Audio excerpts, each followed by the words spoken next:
আমি এখানে মুরগিগুলো বিক্রি করে যাই। ওই বাসায় গিয়ে স্বামীকে ওই পানি খাওয়াতে হয়, পায়খানা করাতে হয়, গোসল করাতে হয়, রান্না বান্না করতে হয়, অনেক কষ্টে আছি। আর উনি যে হাঁটতে চলতে পারে না, কি করবো আর, ওকে তো আমি ছাড়া কেউ নাই দেখার মতো।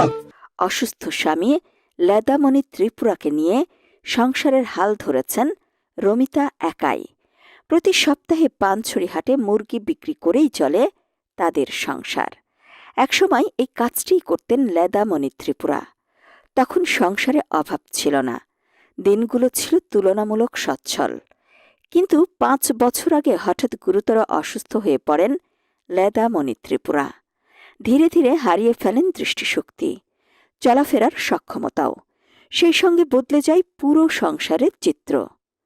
স্বামীর অসুস্থতার পর থেকেই সংসারের সব দায়িত্ব এসে পড়ে রমিতা ত্রিপুরার কাঁধে। একদিকে উপার্জন, অন্যদিকে